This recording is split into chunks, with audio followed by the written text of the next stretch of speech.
Aujourd'hui, on sait qu'en Europe, 85% des morts aujourd'hui en Europe, chaque année, c'est 85% de maladies chroniques qui auraient pu, si elles avaient été mieux prises en compte des années auparavant, pu être évitées. Fit égale santé, Oui. alors qu'on pourrait être fit et en très mauvaise Oui. santé à l'intérieur. Il y a 20 ans de ta vie que tu vas passer avec des maladies chroniques, soit avec des problèmes de mobilité. Prendre de la protéine, quand t'as pas commencé à faire une routine de renforcement musculaire très forte, à soulever des grosses charges, etc., ça n'a quasiment aucun sens. Plus de sport ne veut pas dire plus de santé. C'est vraiment de pas transformer les gens en malades mentales de son optimisation et de sa santé. Il y a personne qui va s'occuper mieux de ta santé que toi-même. Salut Max. Salut Nico. Bienvenue sur Endorphine. Merci. Je suis très content de t'avoir ici. Je pense que peu de nos coureurs te connaissent, à part s'ils sont un peu deep sur campus et Ouais. qu'ils ont déjà vu des choses qu'on a pu faire avec Lucie, puisque tu es le CEO de Lucie. Ouais. On va en parler un peu aujourd'hui. Donc, tu es plus entrepreneur que coureur sur ce podcast. Je suis plus coureur du dimanche ces derniers temps. Mais coureur quand même. Mais coureur quand même. J'ai eu une phase de ma vie où j'ai beaucoup plus couru. J'ai déjà fait un marathon. J'ai fait pas mal de semis. Mais là, ouais, avec Lucie, c'est plus difficile. Je comprends. Je vois un peu le profil entrepreneur qui est bien occupé. Mais grosso modo, pour moi, tu es un entrepreneur qui peut être au service des coureurs. Exactement. Parce qu'il y a plein de choses à apprendre dans ce que tu fais. Et je voudrais qu'on creuse un petit peu ça aujourd'hui, qu'on essaye de titiller la curiosité des coureurs pour les faire réfléchir sur leur pratique, sur qu'est-ce qu'ils peuvent mettre en place potentiellement à côté, sans devenir des Brian Johnson. Ouais. Je dis pas ça au hasard parce que c'est une inspiration de ton côté et on pourrait y revenir aussi, mais sans devenir des fous de tout regarder. De l'optimisation. C'est juste de trouver un petit peu tout ce qui peut nous... je dis nous parce que je m'inclus dedans en fait. Améliorer des aspects de notre quotidien, de notre vie, de notre santé, de notre sport et petit à petit de progresser d'année en année sur tout ça. Ouais, c'est exactement notre objectif avec Lucie, c'est pas de transformer les gens en Brian Johnson, donc utilisons ce terme. C'est notre objectif, c'est vraiment de s'intégrer facilement dans la vie des gens et donner des conseils qui sont hyper personnalisés pour que ça soit facilement mis en place dans ta vie quotidienne. Ouais. Et on n'est pas justement dans une optique de te dire on a bien conscience que on va pas te dire arrête l'alcool et arrête de sortir et tu vois ce genre de choses, mais c'est plutôt comment on va modérer les effets de l'alcool et comment tu vas réduire éventuellement ta consommation. Donc je prends l'exemple de l'alcool qui n'est pas forcément le bon exemple sur ce podcast, mais c'est juste pour étayer. Tous les exemples sont bons parce qu'en fait les coureurs sont des bons vivants de nature, parce qu'en fait courir, faire du sport, c'est vivre. Et du coup on peut penser qu'il faut être monastique et des fois, selon l'invité que j'ai, on peut rentrer dans des tunnels d'essayer de bien faire au maximum dans certaines périodes, mais faut trouver un équilibre à tout en fait pour que ça corresponde à nos vies qui sont différentes et nos aspirations qui sont différentes aussi. Exactement. Donc c'est un peu notre but, voilà. Donc grosso modo, avant qu'on rentre un peu trop dans le détail, je résume un peu de quoi on va parler: de sport, de nutrition, de stress, de lien avec la santé globale. Ok. Et du coup, je vais te laisser te présenter en fait pour que tout le monde puisse comprendre qui tu es, pourquoi tu en es là et pourquoi ces sujets t'intéressent, t'ont intéressé et t'ont amené ici. Ok. Donc, je m'appelle Max, je suis fondateur de Lucie, on se définit comme une entreprise dans la santé préventive. Donc, notre objectif, donc avec Lucie, c'est une plateforme qui permet à n'importe qui d'avoir une vision compréhensive de son état de santé et de savoir qu'est-ce qu'on peut améliorer pour mieux vivre le plus longtemps possible. Puisque notre objectif, c'est d'aider les gens à détecter des carences éventuellement, alerter sur des choses qui commencent à se dérégler un petit peu très longtemps à l'avance, puisqu'on sait que c'est ça qui mène à potentiellement des maladies chroniques. Et aujourd'hui, on sait qu'en Europe, 85% des morts aujourd'hui en Europe, chaque année, c'est 85% de maladies chroniques qui auraient pu, si elles avaient été mieux prises en compte des années auparavant, pu être évitées dans la plupart des cas. Donc l'objectif, et c'est encore une fois, tu réinventes pas la roue, c'est nutritionnel, contextuel, l'exercice, ton exercice, ta routine d'exercice par semaine. Tu vois, c'est des choses très simples, mais qu'on va en fait utilisé à partir d'une prise de sang. Donc, on est adossé à des réseaux de laboratoires d'analyse médicaux. On t'envoie dans un laboratoire d'analyse à côté de chez toi, tu fais une prise de sang, et à partir de cette prise de sang, nous, on va te donner plein de conseils ultra personnalisés à partir de ton contexte. Donc, je suis sportif, je cours beaucoup, je fais 6 séances de courses par semaine. Bon, bah, et en fonction, on va regarder tout ton contexte et on va mettre ça en regard avec tes marqueurs sanguins et tes objets connectés, donc ta Garmin. On vient de faire une grosse amélioration aujourd'hui d'ailleurs dans la plateforme à ce sujet-là. Et donc on va prendre tout ça en considération et on va te donner des conseils personnalisés sur ta nutrition, ta routine d'exercice, ta supplémentation, ta santé mentale et ton sommeil. Puisque le sommeil, pierre angulaire, on pourra en parler, de beaucoup de choses, de ta santé, de la longévité. Voilà globalement. Donc pour les sportifs, ça s'applique énormément dans tout ce qui est optimisation de la performance, mais pas que. Il y a beaucoup de gens qui ont envie de comprendre d'où ils démarrent, en fait. Juste, où est-ce que je me situe aujourd'hui, qu'est-ce que je devrais faire? Parce qu'en fait, il y a Kennedy qui disait, Feu Kennedy qui disait, c'est quand le soleil brille qu'on refait le toit de la maison. Et ben la santé préventive, c'est exactement la même chose. C'est quand tout va bien que on mesure et qu'on teste. Et donc voilà, notre angle avec Lucie, c'est de dire aujourd'hui, la sécurité sociale vous rembourse 2 détartrages par an. Et donc, au même titre, vous faites des révisions pour votre voiture. Et ben, le corps, c'est la même chose. Avoir juste une information à un instant T. Alors, ça peut être un dashboard, mais après, ça va être des notions concrètes, actionnables. Comment je me situe, où est-ce que je suis par rapport à ma santé, quels sont mes marqueurs, comment ça va pas. Voilà, c'est les points forts, les points faibles, et qu'est-ce qu'on peut optimiser, améliorer. Et ben juste ça permet aux gens de savoir d'où ils partent et qu'est-ce qu'ils doivent faire au quotidien. Et voilà ce qu'est Lucie globalement. Hyper intéressant. Moi, c'est quelque chose qui vient compléter un sujet qui m'intéresse depuis très longtemps. J'ai pas réussi à mettre de période parce que je pense que tout ça arrive progressivement. C'est pas des choses où du jour au lendemain on dit je deviens passionné par la santé et les sujets qu'il y a autour. Je sais que j'ai un groupe depuis 2019 qui est déjà un indicateur et que je faisais déjà des sujets autour de la nutrition en 2016-2017, même si quand je les relis aujourd'hui, alors c'est basique, mais en même temps, la réalité, tu l'as dit, c'est que beaucoup de ce qui marche est dans les basiques. Oui, exactement. On n'a pas besoin de réinventer la roue pour... si déjà les basiques, on les fait bien, on coche beaucoup de cases. Et après, tout ce qu'on peut voir un petit peu dans le monde j'ai envie de dire, du marketing de la santé, presque. Et c'est de l'optimisation dans le meilleur des cas, voire des choses qui servent pas à grand chose pour la plupart du temps. Et après, sans tomber dans l'excès, je sais pas si c'est l'excès, mais l'optimisation ultime à la Brian Johnson, où là, lui, il teste des protocoles, tu vois, il se fait des injections de cellules souches pour réparer son cartilage, parce qu'en fait, il a son cartilage abîmé. Donc là, on est vraiment dans ce qu'on appelle un peu communément biohacking, vraiment optimisation pure. Mais lui, il a vraiment commencé par son protocole, il a vraiment commencé par les basiques, quoi. Nutrition, exercice, routine, sommeil, voilà, il a commencé à remettre tout ça en place, et déjà, ce qu'il a obtenu, c'est incroyable en quelques années. Donc vraiment, comme tu dis, on est dans du basico-basique, mais les basiques, ça, on le sait, ça fonctionne, quoi. C'est clair. Mais la réalité, c'est que un gars comme Brian Johnson, son objectif, lui, c'est de défier la mort. Bon. Oui, voilà. Avec les moyens qu'il a, pour ceux qui connaissent pas, c'est un milliardaire, donc qui a les moyens de faire... toute sa vie est autour de ça. C'est pas le cas de nous, de la majeure partie des gens qui nous écoutent, j'imagine. S'il y a des milliardaires, coucou, mais je pense pas qu'il y en ait beaucoup.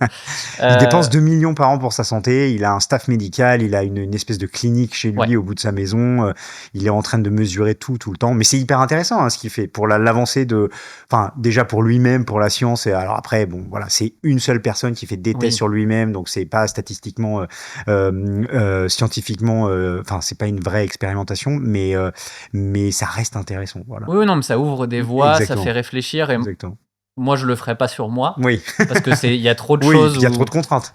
Voilà. Et puis au bout d'un moment, ta vie devient un laboratoire. Mais il y a plein de choses qu'on peut apprendre qui peuvent aller dans le bon sens. Et grosso modo, là où je voulais en venir, c'est que l'objectif, je pense, pour nous, pour la majeure partie des gens qui nous écoutent, c'est ce que tu disais tout à l'heure, c'est de bien vieillir, de vieillir en bonne santé. Et de sentir qu'à 60, 70, 80, en fait, on est encore en pleine santé pour faire des choses. Alors on parle il y a une stat en Europe, c'est la pleine capacité, ça s'appelle. Et donc tu as l'espérance de vie. Donc tu as ton espérance totale. Donc chez les femmes, elle est autour de 89-90 ans. Et l'espérance de vie en pleine capacité, elle est de 20 ans de moins. Donc ça veut dire, et donc la pleine capacité se définit par plusieurs choses, mais des maladies chroniques, et aussi, tu vois, ta capacité à te mouvoir, entre guillemets, à être indépendant. Et donc ça veut dire que aujourd'hui, et chez les hommes, le différentiel est un tout petit peu moins élevé. J'ai pas les chiffres en tête, donc je vais pas te dire de bêtises, mais je crois que c'est 17-18 ans de différence. Donc ça veut dire que globalement, dans ta vie, aujourd'hui, il y a 20 ans de ta vie que tu vas passer avec des maladies chroniques, soit avec des problèmes de mobilité. Et donc, c'est exactement à ça qu'on s'attaque. C'est de se dire, en fait, j'ai envie de vieillir le plus possible en bonne santé jusqu'à la fin. Et pourquoi pas être en pleine capacité, continuer. On a des gens qui ont 90 ans. Moi, mon grand-père, il faisait le Bordeaux-Paris, pardon, en vélo, tous les ans, tu vois, jusqu'à la fin, quoi. Il l'a fait 2 ans avant de mourir. Enfin voilà. Et donc du coup, il était en pleine forme. Et c'est un peu ça le truc ultime, quoi, qu'on recherche tous, je pense. C'était le Marine Leleu de l'époque. Ouais. Mais il n'avait pas les réseaux sociaux. Non, il n'avait pas les réseaux sociaux. Je pense qu'il aurait fait un tabac en vrai aujourd'hui, parce c'était un peu la coqueluche du Bordeaux-Paris. Ouais, il était assez âgé, donc à la fin, vers 90 ans, c'est pas commun, quoi. Ah non, voilà. Même là, tu me dis d'aller faire Bordeaux-Paris à vélo. Ouais. Je suis sportif, mais va falloir s'y préparer un peu parce que sinon, ça risque d'être costaud. Ouais, c'est ça, exactement. Et donc, du coup, tu vois, et donc, bon, il avait des cuisses, c'était 2 fois les miennes, tu vois. Enfin, à 90 ans, c'était fou. Mais voilà, mais c'est ça qu'on a. Enfin, je pense, c'est un peu ça tout ce qu'on cherche. On cherche pas à défier la mort, on s'en fiche un peu. Enfin, on sait très bien que. De toute façon, voilà, c'est un objectif utopique. Voilà. mais on est vraiment dans le bien vieillir, le mieux vieillir. Et comme on est tous sportifs, on a tous envie de pouvoir profiter de notre plaisir, on va dire ça comme ça, jusque le plus longtemps possible, pouvoir courir, être indépendant et aller courir, c'est quand même une liberté extrême. Et c'est quand même le sport, entre guillemets, le plus accessible. Et donc, du coup, c'est ça qui est beau. Et donc, on a envie de continuer le plus longtemps. Et donc, c'est dans ce cadre-là qu'on s'intègre avec Lucie. C'est vraiment de ne pas transformer les gens en malade mental de son optimisation et de sa santé, mais plutôt d'aider à piloter, à comprendre et à se dire, voilà ce que je peux faire qui peut me permettre juste d'optimiser un maximum, tu vois. Des carences en vitamine D, c'est bête, mais en fait, une carence en vitamine D, ça a un impact chez les hommes sur la testostérone, ça a un impact sur ta capacité à créer du muscle, donc ça a un impact sur ta masse musculaire qui va diminuer au fur et à mesure des âges, et plus tu vas perdre ta masse musculaire, on sait que chez les personnes âgées, la masse musculaire, c'est hyper important. Malheureusement, on les enferme dans des trucs et puis on les empêche de bouger, ça c'est terrible. Mais et donc du coup, tu déclines très très très très vite. Et en fait, c'est tout l'inverse qu'il faut faire, évidemment. Et donc, par exemple, la vitamine D, 20 ans avant, savoir qu'on a tous des carences. On sait qu'on est tous en carence. Le problème, c'est que quand tu vas voir ton médecin et la vitamine D est plus remboursée par la sécurité sociale parce qu'on a estimé que on était tous en carence. Le problème, c'est que entre te dire prends tes gouttes de vitamine D et le savoir, te voir où tu te situes sur une courbe, te dire ok, je suis très bas en taux de vitamine D et en fait il faudrait que je sois là, c'est pas du tout la même chose et ça n'a pas du tout le même effet. Et donc si tu fais faire ça à 2 personnes différentes, une tu lui dis prends tes gouttes tous les jours, au bout de 3 jours il va oublier, la personne tu lui montres où il se situe et l'impact que ça peut avoir sur sa santé à long terme, en général tu peux être sûr que ces gouttes il va les prendre tous les matins, voilà, consciencieusement. Donc c'est le cadre. Je pose les bases. C'est très bien.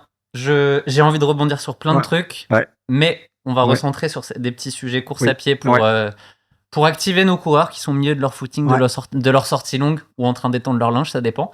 Mais grosso modo, j'ai 2 questions de fond un petit peu pour les coureurs et le sport en général. Mais grosso modo, est-ce que pour toi, la course à pied, le sport, c'est un pilier aussi important qu'on le véhicule ? Parce que comme on est sportif, le narratif nous va bien, donc on est forcément dans un narratif hyper positif sur le sport, c'est le pilier majeur et si on est sportif, on est tranquille, notre santé va bien. Alors est-ce que c'est plus...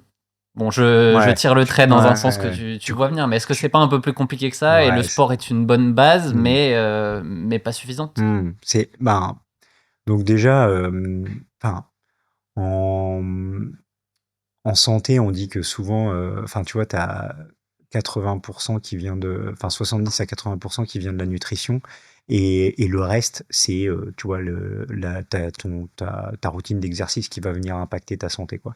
Donc globalement, le sport, évidemment, en général, et après, ça dépend comment il est pratiqué, c'est toujours pareil. Notre problème dans notre société, et puis le problème avec l'être humain, c'est qu'on a toujours tendance à vouloir aller plus.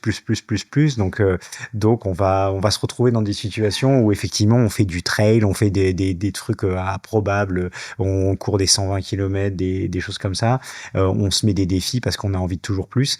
Et en fait, le corps humain, à un moment donné, donc là, le sport est évidemment un pilier essentiel, nécessaire. Et nous, dans Lucie, les recommandations, elles sont surtout autour de marcher plus, éventuellement courir lentement, tu vois, bouger en fait, et surtout après maintenir une masse musculaire suffisante. Donc ça veut dire quand même beaucoup de renforcement musculaire, c'est hyper important. Stretching aussi, la souplesse est hyper importante pour la vieillesse, de garder sa capacité de souplesse au fur et à mesure des années. Donc tu vois, c'est un ensemble. Et notre sujet, un peu la problématique, c'est qu'on a tendance à vouloir aller dans un domaine et le faire à fond et aller trop loin. Et donc c'est là où on voit des problématiques. Donc en fait, un peu la légende de dire je suis. Et ça, je le vois souvent, hein. Il y a plein de gens qui m'ont dit attends Max, moi je fais plein de sport, je mange à peu près bien, qu'est-ce que je vais apprendre avec Lucie, quoi. Et en fait non, on découvre des choses hyper contre-intuitives. Les sportifs ont beaucoup d'inflammation, de bas grade qu'on appelle. C'est une inflammation qui est sous-jacente, qu'on ne voit pas, mais qui en fait au fur et à mesure des années crée des dérèglements dans le corps et peut être vecteur de pas mal de maladies chroniques au fur et à mesure des années. Et ça, on le sait pas du tout parce c'est des gens qui sont hyper fit, tu vois, qui sont en bonne forme, en bonne santé, et en fait, ils ne se rendent pas compte de ça. Le problème, c'est qu'en fait, et je pense pas que je l'ai déjà dit ici, mais on a un biais de ce qu'on voit. Oui. Et fit égale santé, Oui. alors qu'on pourrait être fit et en très mauvaise Oui. santé à l'intérieur, On le voit. versus quelqu'un qui a le look un peu plus enrobé, on va dire, et qui pourtant est en bien meilleure santé, parce que ça, c'est juste un des petits signes, mais qui, s'il n'est pas extrême, et pas forcément non plus problématique. Enfin bref, on a des gros biais là-dessus qui sont compliqués à contrer, parce que ce qui se voit, c'est forcément ce que ton cerveau interprète tout de suite. Ouais, exactement. C'est exactement ce qu'on voit tu vois, dans les résultats, dans les analyses. C'est assez contre-intuitif, mais donc toi, tu as testé, mais tu sais, on te donne On ira regarder à la fin mes résultats. L'âge biologique. Ouais. Ouais. Et en fait, donc l'âge biologique, pour expliquer, c'est en fait à partir de la prise de sang, on va analyser un ensemble de marqueurs, et en fait cet ensemble de marqueurs, il y a un algorithme scientifique qui a été déposé, le PhenoAge, qui en fait permet à partir de l'âge de la personne, de son sexe et de ces marqueurs-là, de lui donner l'âge estimé de son corps. Donc biologiquement. Et donc en fait, on s'amuse toujours à regarder la différence qu'on a entre notre âge chronologique et notre âge biologique. Et donc c'est un peu la gamification de Lucie, ça te permet un peu de te donner une situation. Et ce qu'on s'aperçoit, c'est que souvent les sportifs c'est souvent les personnes qui ont la moins bonne différence entre l'âge chronologique et l'âge biologique, parce qu'en fait, il y a une grosse inflammation, et du coup, c'est eux qui ont l'âge le plus proche. Donc, ça, je m'arrête là-dessus, parce que je l'avais comme question. Je t'ai entendu en parler dans Little Big Thing, et je me suis dit, waouh, c'est fou en fait ce que tu te dis, que ça va amener à baisser ton âge biologique. Et en fait, ce que tu dis, non, c'est qu'il y a des gens qui font moins de sport et qui sont en meilleure santé. Bien meilleure santé. Donc, plus de sport ne veut pas dire plus de santé. Et surtout, plus de sport, parce que souvent, on l'entend en plus de cardio. En fait, notamment dans le running, le trail et toutes ces disciplines, on fait énormément de cardio, et on oublie toute la partie renforcement musculaire, qui est hyper importante, soulever des poids lourds, quoi, globalement, pour garder sa capacité musculaire, et aussi ça déclenche pas mal de réactions dans le corps hyper intéressantes. Et donc du coup, pour la régulation de la glycémie et autres, et le cardio est pas forcément long, enfin tu vois, le cardio long est pas forcément très très bon pour ce genre de marqueurs, et donc c'est pour ça qu'on se rend compte que les sportifs, c'est complètement contre-intuitif. On a la plupart des gens qui font beaucoup de sport à haute intensité, qui oublient, et trop de cardio et qui oublient de toute cette partie renfo. Et donc là, on va leur permettre de réaliser ça aussi. Tu as la partie nutrition, mais tu as la partie tu vois, routine d'exercice de la semaine. Et donc, on va leur proposer des solutions d'implémenter une nouvelle routine, de changer un peu les types d'exercices. Et d'ailleurs, tu le vois aussi que ces gens-là c'est souvent des gens qui veulent progresser. Et en fait, le renfo va aider vachement à progresser, même en running, en vélo, en natation, ça va aider vachement. Je suis plus que convaincu. Après, il y a l'effet, tu vois, là, si je prends ma pratique actuellement, où je suis alors renfo, j'ai inversé le truc, en fait. Oui. Là, je fais plus muscu et moins de cardio. Ok. Par contre, je ressens un truc là, je suis pas en forme. Ah oui. Peut-être parce que mon corps est habitué à être en forme de cardio. Mais en fait, en fin d'année, je faisais, là, j'avais mon volume un peu habituel. Attention, volume habituel, 80-100 bornes par semaine. Okay. Et je faisais un tout petit peu de renfo. Enfin, à côté de ce volume, une à deux petites séances par semaine, parce que tu peux pas tout cumuler. Là, je suis full muscu et je fais des 30 minutes par jour de course, ce qui quand même correspond à 6 fois 30 minutes dans la semaine, donc c'est pas rien. C'est pas rien, Mais du coup, je sens que dans ma course à pied, c'est dur. Et dans la vie, en fait, je suis moins... je me sens moins en forme en fait que quand niveau cardio je vole en fait là tout le reste bref, tout ça pour dire que ça veut pas dire le renfo, la muscu c'est pas bien, il y a un équilibre et moi en tout cas en tant que coureur je le ressens comme le meilleur équilibre pour ma forme, c'est un bon niveau de cardio et deux séances de renfo quand même relativement costaud par rapport à ce que pensent les coureurs, mais en complément, quoi. Pas en numéro 1. J'ai quand même cette impression que le cardio est un truc qui te rend, je sais pas, plus fort. Plus fort dans le quotidien. Non, je comprends. Mais en fait, c'est plus, tu vois, il y a sur ton cardio, tu as certainement plus d'endorphines, tu as aussi beaucoup plus tu vois, ton corps va réagir différemment. Et puis toi, je pense que tu es aussi là-dedans, parce que ça fait des années que tu cours. Je pense qu'il y a un biais aussi.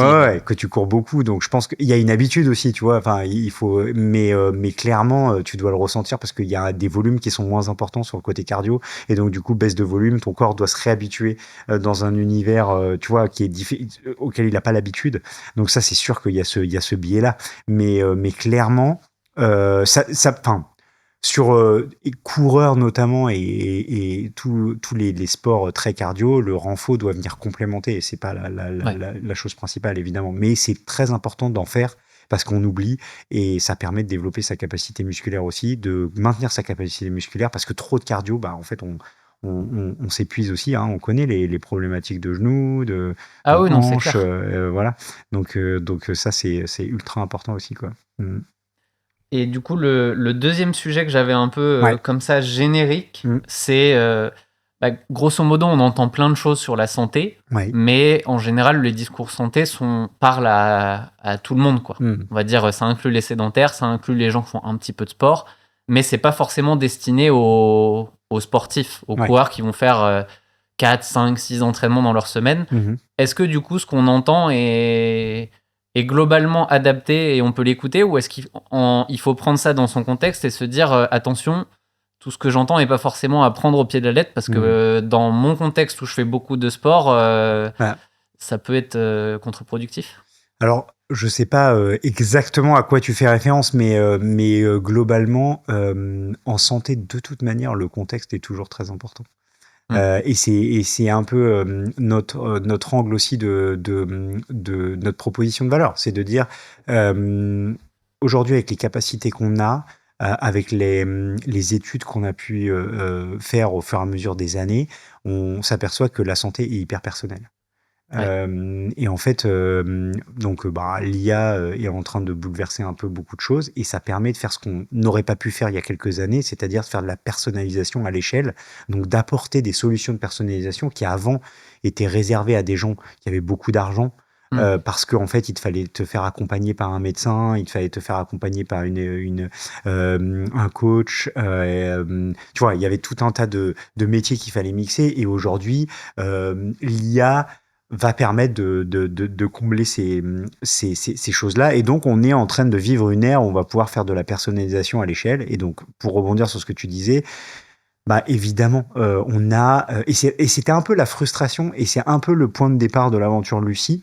Euh, tu sais, on a tous connu ces grandes tendances de nutrition, de sport, où on a vu des grands mouvements. Alors d'un coup, on t'a parlé de la diète cétogène, et puis un coup, on t'a parlé de intermittent fast, enfin de jeûne intermittent, pardon. Ouais. Tu vois, et en fait, il y a des espèces de modes comme ça dans la santé, où en fait, c'est tout blanc, tout noir, quoi. D'un coup, en fait, il n'y a pas de gris, quoi. On te dit, bah, en fait, il faut plus jamais que tu manges de glucides, c'est très mal. Et puis, il faut que tu manges que du gras. Et puis, le lendemain, il faut que tu manges que de la viande parce que les légumes, c'est très mal. Enfin, tu vois, Et du coup, tout le monde est perdu et personne ne fait rien parce qu'on exactement, est. exactement. Qu'est-ce que je fais? Et puis ça peut limite, enfin, et des fois ça tombe dans des trucs un peu dangereux parce que tu as des gens Ouais. qui deviennent complètement addicts à ce genre de gens un peu influents dans ce genre de tendance et qui vont écouter religieusement et en fait bah ça va pas du tout s'appliquer à eux. Donc c'est un peu le point de départ de l'aventure Lucie, c'est cette frustration de se dire en fait qu'est-ce qui est vrai et qu'est-ce qui est pas vrai. Et en fait, il n'y a pas de vrai ou faux, il y a que des gens et qui ont leur contexte à eux. Et donc en santé, c'est pour ça aussi que, tu vois, ce que je te disais tout à l'heure, on récolte le contexte de la personne, on va te poser énormément de questions, nous, sur, euh, ta routine sportive, est-ce que tu es un sportif déjà? Est-ce que Ouais. tu fais, c'est quoi ton niveau d'entraînement? C'est quoi ta routine? Ta nutrition aujourd'hui, où tu démarres? Ton contexte personnel, ben voilà, si tu as eu des maladies, si tu prends des médicaments, si tu prends des suppléments, dans ta famille, est-ce qu'il y a il y a des contextes familiales? Et en fait, c'est ça qui te permet de regarder des marqueurs et de regarder l'angle de ta santé et de donner des conseils personnalisés et d'aller vers des conseils personnalisés. C'est sans ça, tu peux pas vraiment regarder, tu vois, enfin et donner des conseils à quelqu'un. C'est très difficile. Donc oui, il y a une personnalisation évidemment, et non, il faut pas écouter les conseils à l'échelle, enfin génériques. Bah, après, il y a des grands conseils génériques. Oui. Bon, voilà. Évidemment, on a quand même découvert en nutrition, bon, manger, bouger, le fameux, voilà, on sait que, alors après les histoires de 5 fruits et légumes par jour, voilà, mais évidemment qu'il faut manger plus de fibres, évidemment qu'il faut manger un minimum de protéines par Mm. jour, etc. Donc ça, c'est des basiques, quoi. Tu vois, si c'est ça dont on fait référence, oui. Et après, ça doit être vachement s'appliquer à chaque individu parce qu'on est tous différents, notre contexte, comment on a été élevé, ce qu'on a mangé quand on était petit, l'impact environnemental, c'est énorme, quoi.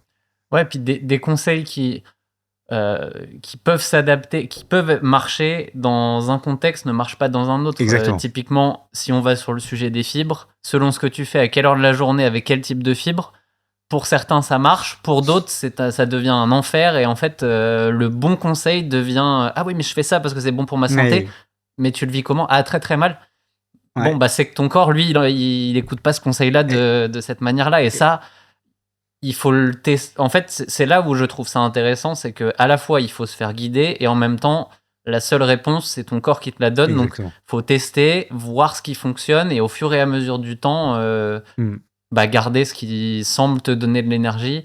Et notre meilleur indicateur, il reste quand même globalement notre ressenti, quoi. Oui, Enfin, il faut qu'on exactement. s'écoute un petit peu, quoi. C'est ce que j'allais te dire. C'est un truc qu'on a un peu oublié, ça. Mm. On a un peu mis. Enfin, tu vois, la faim, c'est pareil. On en parlait, tu vois, ces cycles de faim, le fait de manger quand on a vraiment faim. Et ça, c'est bon. Il y a beaucoup de gens on ne le fait plus, quoi. On s'écoute plus notre corps, et donc ça, c'est sûr que écouter ses ressentis, tu vois, c'est comme la tendance de, je sais pas, il y a eu un moment donné, c'était l'avoine là. Tu vois, tu avais des porridge le matin, tout le monde mangeait des porridge le matin, etc. Et en fait, il y a des gens qui réagissent. En fait, chaque individu est Mm. différent et on réagit tous différents. Il y a des gens, enfin, l'avoine relativement, c'est quand même une bonne dose de glucides, et notamment le lait d'avoine. Il y a quand même peu de gens qui, tu vois, enfin, le café au lait d'avoine le matin, c'est pas fou sur Mm. ta réaction glycémique. Mais t'as des gens qui vont réagir complètement différemment. Ça va dépendre si tu vas manger des fibres avec, comment tu vas les manger, l'ordre dans lequel tu vas les manger, etc. Donc ça, et donc, ouais, c'est hyper personnel. Il faut s'écouter. C'est-à-dire que si tu manges un truc parce qu'on t'a dit de le manger, mais qu'en fait, t'as l'impression que toi, ça te fait pas ou que ça te rend un peu léthargique, malade ou pas bien, etc. Bah, en fait, juste, c'est que ça s'applique pas à toi-même, quoi. Et ça, c'est un peu la difficulté. C'est pour ça qu'on essaye de remettre un peu de l'information et de la donnée, parce que on part un peu de très loin, quoi, aujourd'hui, où en fait, on a tendance à écouter tout ce qui se dit et ne pas essayer de l'appliquer à soi-même. Donc, le premier conseil, c'est vraiment, oui, se réécouter un peu. Et deuxième, c'est si on ne sait pas par où commencer, voilà, écouter son corps et regarder ce qui se passe à l'intérieur, c'est à mon avis le meilleur point de départ. Et le sang, pour justifier un peu, enfin pour étayer un peu notre propos et justifier un peu pourquoi nous on a commencé par des prises de sang, c'est parce que en fait on dit que tu vois, il y a ton contexte génétique et ton contexte épigénétique, donc l'environnement, et en fait on a un peu des études qui montrent que finalement le contexte environnemental a un impact beaucoup plus élevé. On est autour de 70 à 80% d'impact par rapport à ton contexte génétique. Donc les gènes, oui, mais en fait c'est ton contexte dans lequel tu vois, tu as grandi, comment tu as évolué, ton environnement qui va avoir le plus d'impact. Donc c'est pour ça que le sang est le meilleur raccourci aujourd'hui pour donner il y a un ensemble de marqueurs dans ton sang qui nous permettent de mesurer un certain nombre de choses et qui vont te permettre de donner les meilleurs conseils possibles pour savoir comment tu te situes aujourd'hui. Et c'est pour ça qu'on a commencé par là. C'est marrant parce que je fais énormément de parallèles à ce qu'on fait sur campus, où en fait, tu es sur des sujets qui paraissent simples, je mets des grosses guillemets, mais qu'en fait, vu on creuse, tant qu'on creuse pas, en fait, on se rend pas compte de tout ce qu'on peut aller chercher. Et l'individualisation aujourd'hui est vraiment, enfin, plus on avance, plus on se dit que chaque coureur a besoin de ses conseils, de son entraînement, d'une adaptation qui va être différente, parce que ce que tu fais pour lui, il est censé avoir le même profil finalement, ça fonctionne pas de la même manière. Le ressenti via le RPE de l'entraînement, enfin, c'est un truc qui paraît basique, mais en fait, juste dire comment t'as senti ce truc-là et voir ce que ça donne derrière, enfin, tout le contexte en fait. Et l'IA a un gros intérêt pour ça, c'est qu'on peut prendre de plus en plus de contexte et le faire des liens avec, parce qu'en fait c'est bien d'avoir du contexte, mais si t'es pas capable de l'analyser, ça donne pas grand chose. Aujourd'hui on est capable de tout brancher ensemble et de se dire ça semble avoir un intérêt ou pas pour toi, et d'adapter les choses pour chacun. Et c'est pareil, tu parlais du contexte épigénétique, mais du coup environnemental. L'année dernière, on faisait une vidéo sur les Kenyans. Et en fait, tout le monde depuis toujours dit c'est la génétique, c'est la génétique. Oui, il y a des aspects génétiques, mais leur contexte environnemental est hyper favorable et social aussi, parce que la course à pied t'emmène dans un monde meilleur, entre guillemets. Enfin, c'est pas des guillemets pour eux, mais leur environnement fait que c'est une usine à production de champions. Et en fait, oui, il y a des petits aspects génétiques, mais en réalité, la grosse différence, elle vient du fait que tout le monde court, tout le monde est comme dans une grosse étude où en fait, à la fin, tu gardes juste les meilleurs. Si on faisait ça si en France, tu prenais tous les gamins, tu les mettais tous à la course à pied à 5 ans, bref, on s'en fiche à quel âge, mais tu les mets tous à la course à pied, je te garantis que par rapport à plein d'autres pays, on va être fort dans pas longtemps. Et on a des exemples en Europe d'ailleurs. Je vais proposer ça à mon fils ce soir. Je vais lui dire, allez, on va aller courir à 5 ans. Ça fera pas une étude, mais... Je sais pas s'il va être chaud, mais je vais essayer de le convaincre. Mais et on a des exemples en Europe, tu disais? Ouais, en Slovénie, en fait. Pourquoi on a des Pogacar et des gamins comme ça? Parce qu'ils ont ce genre de programme qui, très tôt, en fait, teste tous les gamins. Et en fait, tu les découvres. Ceux qui sont bons pour le sport, ils vont s'en rendre compte et tu vas les emmener.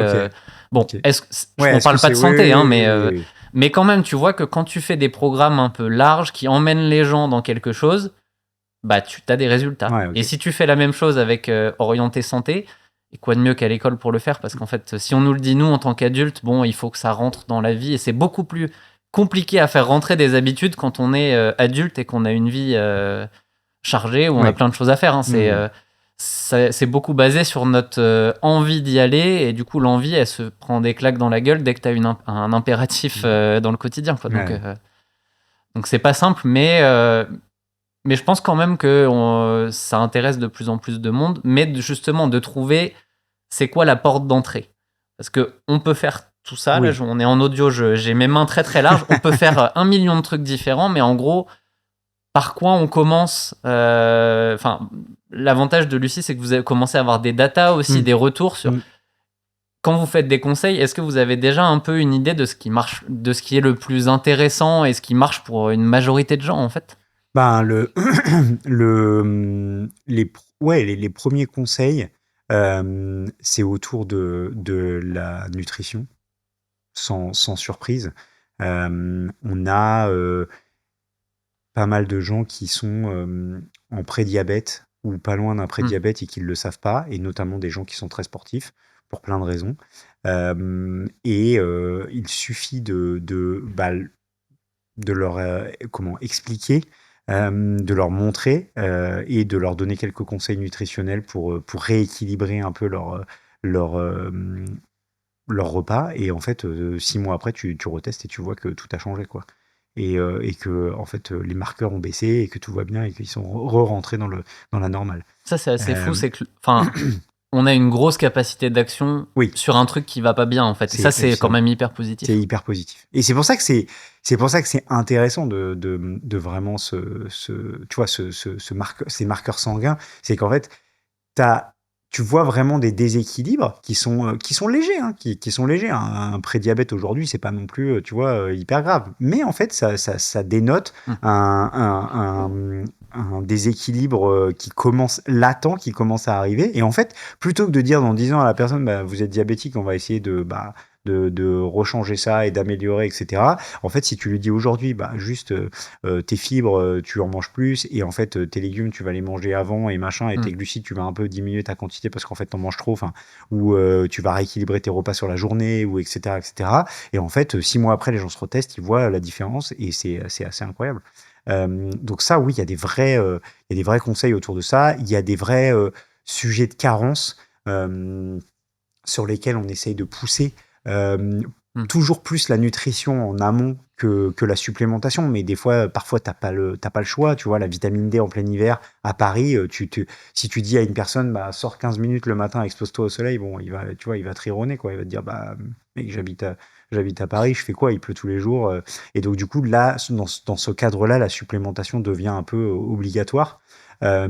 Mais en règle générale, on essaye toujours de pousser vers de la nutrition, donner les ingrédients qui contiennent le plus de zinc, de vitamines et de nutriments, etc.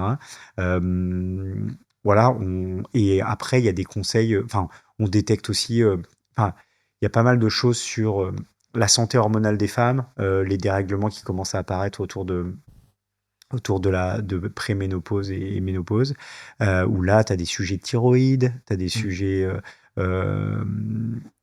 donc ça, c'est pas mal. Et puis après, tu as les sujets triglycérides, etc. et cholestérol un peu élevé. Et pareil, ça, c'est de la nutrition. Après, sur les marqueurs de fatigue, tu as des dérèglements, des carences. Bon, bah là, tu vas tout de suite parler de potentiellement un peu de supplémentation sur du zinc ou des choses comme ça. Voilà, il y a un peu quelques basiques qu'on voit se répéter. Et en fait, ce qui est vachement encourageant, c'est que on s'aperçoit sur les tests, les tests de suivi à 6 mois, qu'en fait, les gens ont souvent implémenté les basiques, quoi, et on a amélioré des choses. En moyenne, c'est 77% des gens de notre plateforme qui améliorent au moins 3 marqueurs à 6 mois. Donc tu vois l'impact en termes de comportemental. Vraiment, on a un vrai impact sur les changements de comportement des gens. Et ça, c'est hyper excitant parce qu'en fait, tu te dis, OK, tous ces gens-là, potentiellement, si je les suis pendant 10 ans, ben, je les amène vers une meilleure santé. Et globalement, on sait aujourd'hui que voilà, si tu maintiens tes marqueurs dans ces zones-là, globalement, tu vas bien mieux vieillir. Après, évidemment, il y a des accidents de la vie, il y a plein de choses qui arrivent, tu vois. Mais on est vraiment... Et donc, le bilan Lucie a été pensé pour faire de la prévention, pour être en priorité, aller regarder un peu ton état de santé général et te donner une idée globale de ton état de santé. On pourra regarder après, mais tu vois, on te donne des notes par système.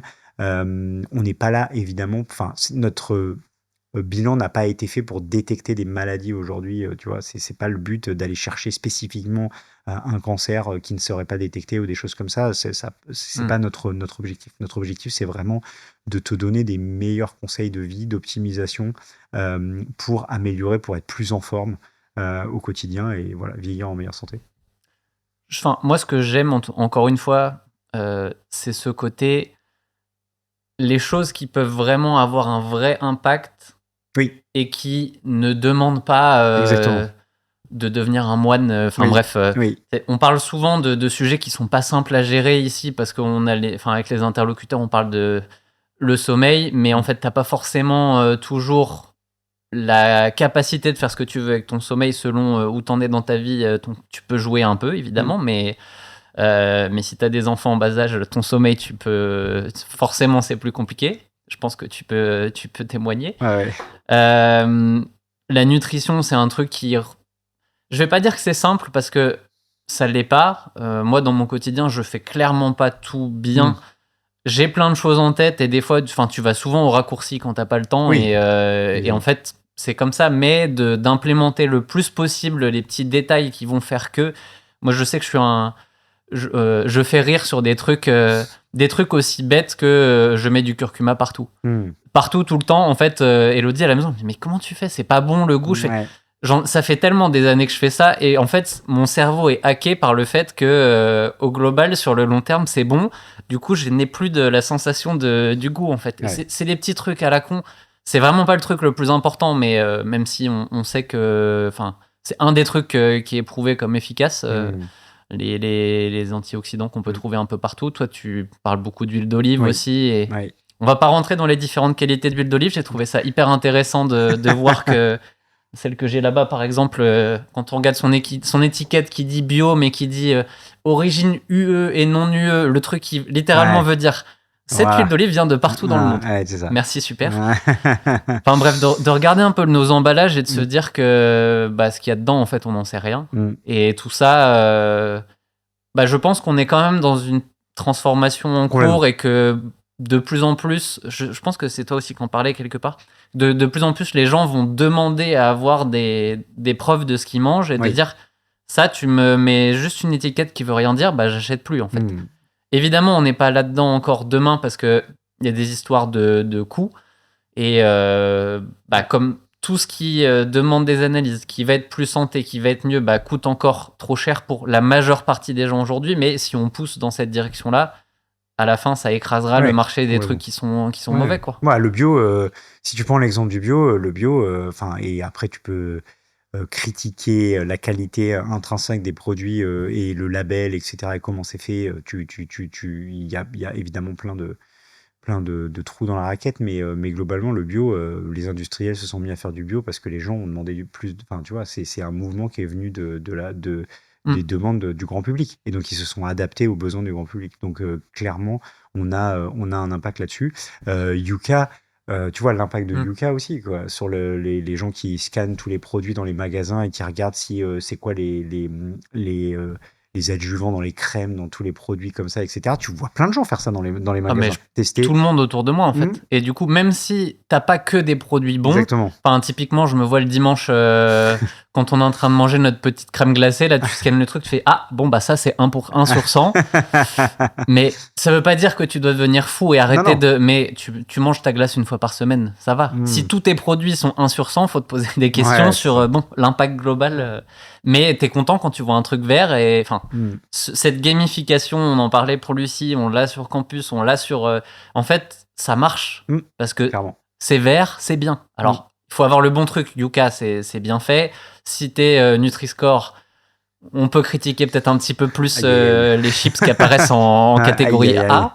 J'en mange, mais je sais très bien que tes chips, je sais pas s'il y en a en A. Peut-être pas, j'espère pas. Mais même en B ou en C, en fait. Non, j'ai vu pas mal de choses passer là-dessus sur c'était quoi, l'huile d'olive versus des pains au lait ou des trucs comme ça industriels, ou en fait l'huile d'olive parce que c'est de l'huile et donc c'est gras et avait une super mauvaise catégorie. Un beurre d'amande ou des trucs comme ça, en fait. Oui, c'est gras, mais c'est pas un truc que je vais manger à la cuillère exactement. Et puis c'est surtout le bon gras et enfin il y a plein de choses à dissocier et puis il y a tous les additifs et les conservateurs et là ça c'est un peu la critique sur le Nutri-Score qui prend pas en considération puis qui est aussi basé sur plein d'études qui ont été faites pendant des années où on nous a dit t'as vu, ils ont changé la pyramide nutritionnelle aux US, gros changement, gros changement, gros impact, c'est énorme.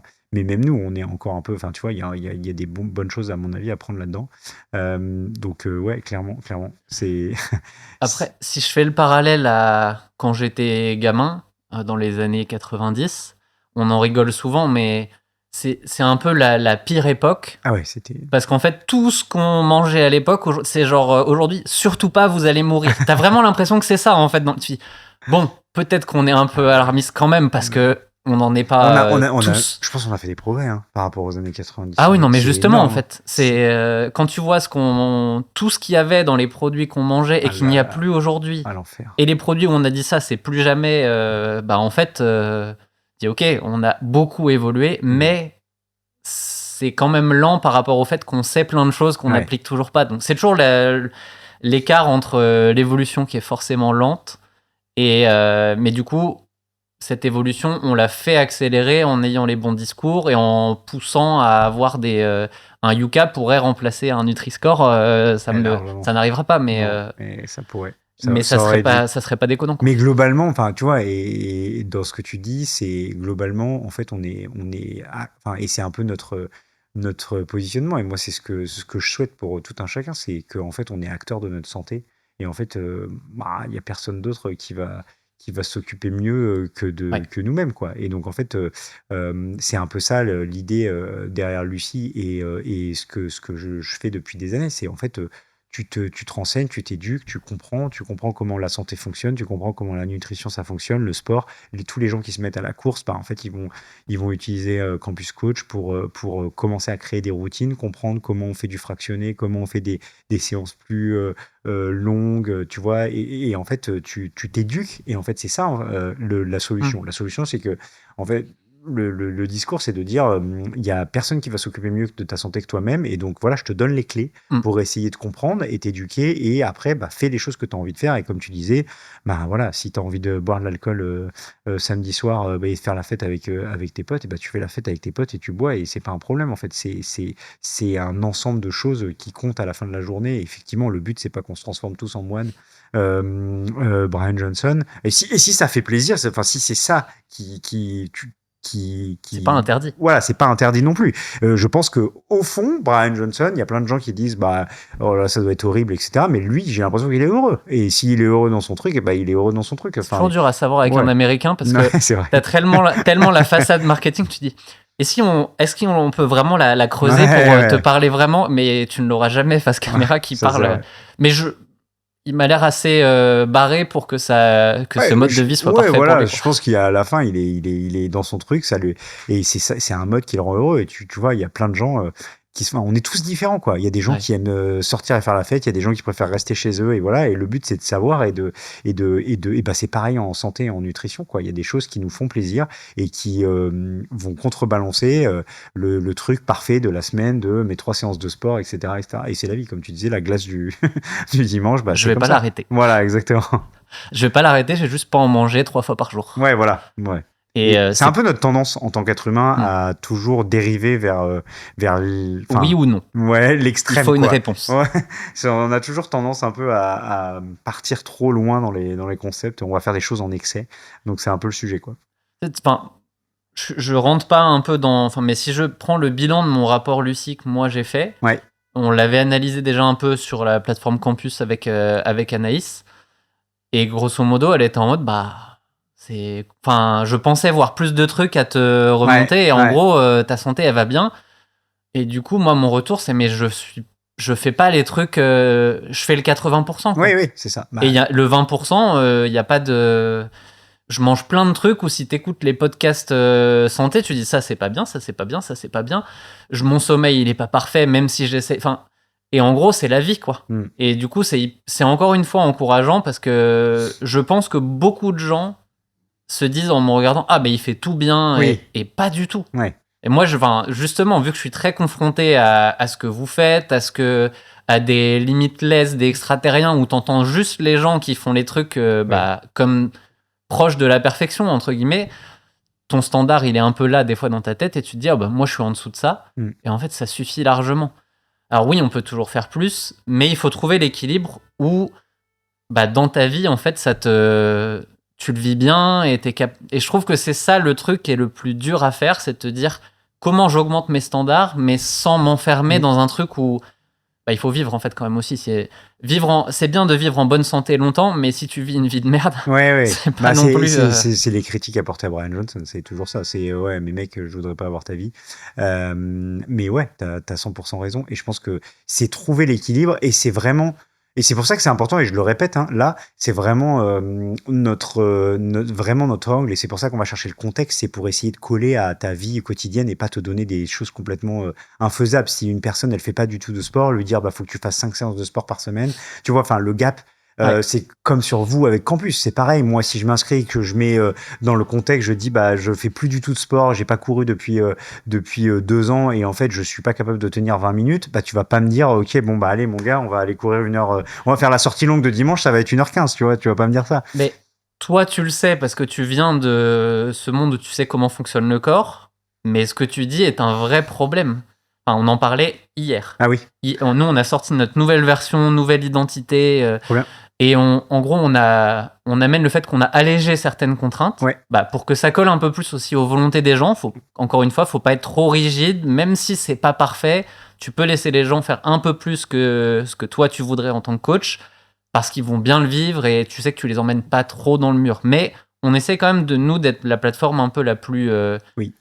responsable, Oui. contrairement à d'autres qui sont. Tu veux ça ? Ok, pas de problème. Ouais, si tu te blesses, c'est pas notre souci. Hmm.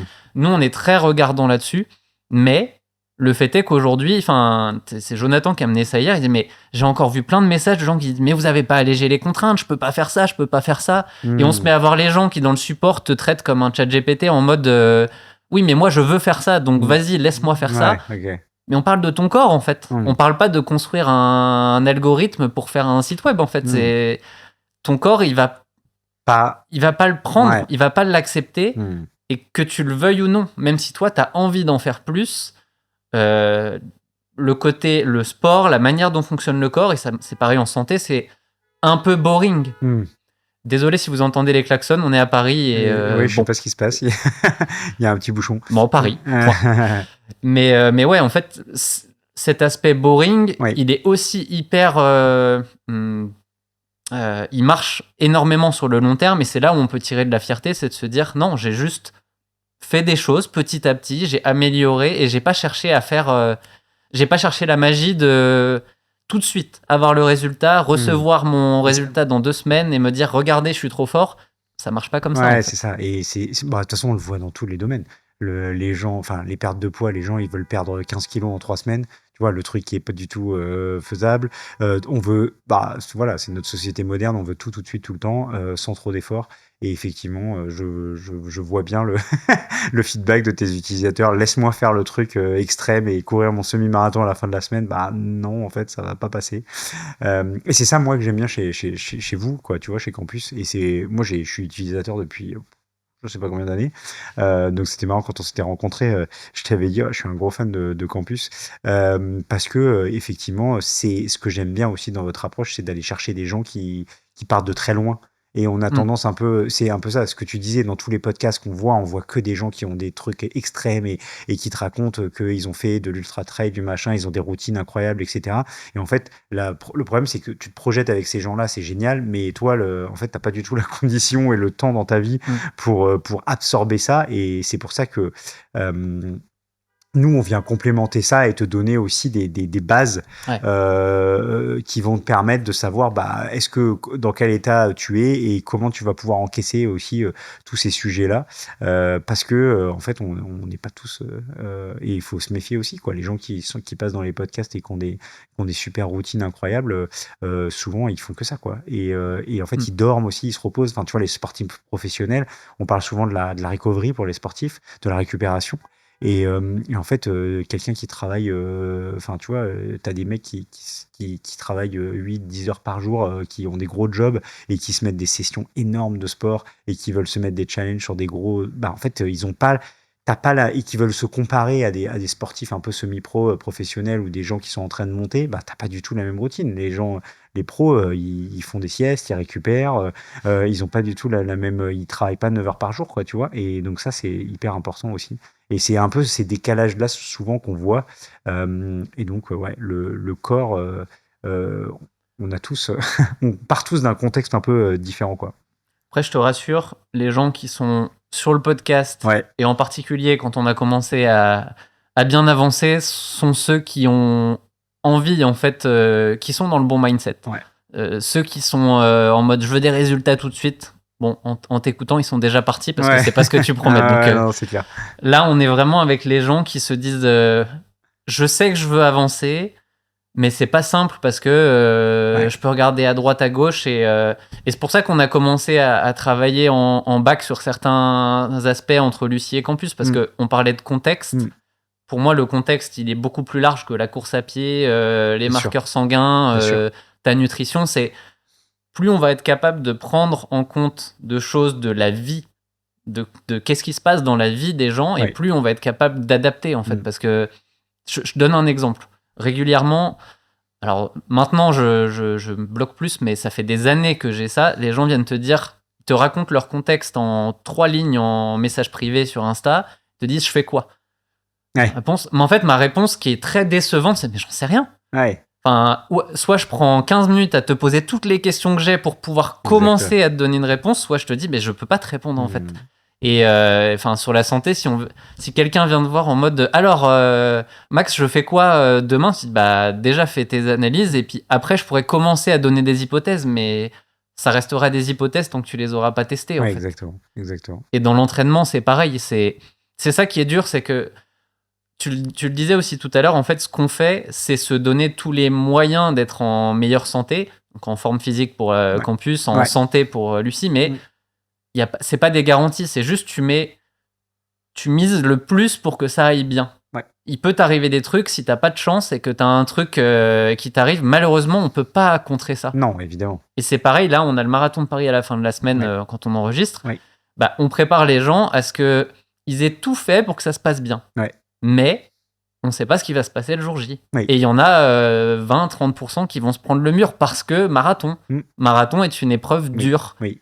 Et si tu t'attends à ce que 100% des gens qu'on prépare réussissent parfaitement, et que si tu n'atteins pas ça, c'est un mauvais résultat, bah non, parce que sinon, c'est pas comme ça que ça fonctionne. Et je sais pas, enfin, on n'est pas encore, je pense, j'imagine, à avoir des stats suffisamment long terme sur la santé pour voir toutes ces corrélations, mais tu peux avoir des gens qui font tout bien toute leur vie et qui finalement, à 50 ans, il t'arrive un truc, malheureusement, c'est comme ça. Enfin même à 30, en fait, tu peux pas... Oui, statistiquement, ça arrive, quoi. T'as beau tout bien faire, ça c'est sûr. Mais j'imagine qu'à un moment, on va pouvoir trouver le... Ouais, mais globalement, sur les gens qui font bien, ils sont bien meilleurs. Bah, c'est un peu ce qu'on espère avec Lucie aussi, c'est qu'aujourd'hui, tu vois, on a un dataset assez intéressant de population. En fait, ça n'arrive jamais que dans la population générale, on teste autant de marqueurs sur des gens en bonne santé. Globalement, nos clients, ils sont relativement en bonne santé. Comparativement à du système médical où tu vois, tu vas voir ton médecin quand tu as un problème et on t'envoie au laboratoire, on te fait faire des tests et parfois on trouve des choses, parfois rien évidemment, mais comparativement, ça n'arrive pas par exemple que là on a plus de 5000 hommes sur qui on a testé le taux de testostérone.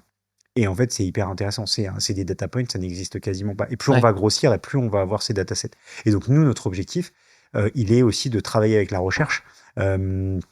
Donc évidemment, on anonymise toutes les données, on vend pas les données à des fins commerciales, mais on s'est gardé une porte sur travailler avec des organismes de recherche pour qu'ils puissent faire de la recherche sur nos données. Et c'est exactement ce qu'on va essayer de montrer, c'est comment on va pouvoir rentrer dans des études et à 1, 2 ans, 3 ans, 4 ans, 5 ans, remonter le fil et se dire, est-ce qu'on trouve des corrélations entre des choses qu'il y avait au début quand on a commencé les premières prises de sang versus aujourd'hui, des choses qui sont apparues et qu'on ne savait pas, on n'était pas capable aujourd'hui de détecter. Donc c'est aussi ça qui est intéressant. Je pense plus on va progresser, plus l'IA va faire de progrès, plus on va être capable de matcher des marqueurs, des choses ensemble, et plus on va trouver des choses et on va être capable de dire en fait 20 ans, 30 ans avant, ok, ça, des dégradations de cet ordre-là vont mener à ça dans quelques années, donc en fait on va les régler comme ça, et c'est ça un peu qui est excitant entre guillemets en santé, et notamment avec ces dernières tu vois, nouveautés autour de l'IA, l'avancée de l'IA, ça augure beaucoup de choses de bonnes choses en tout cas pour le côté santé.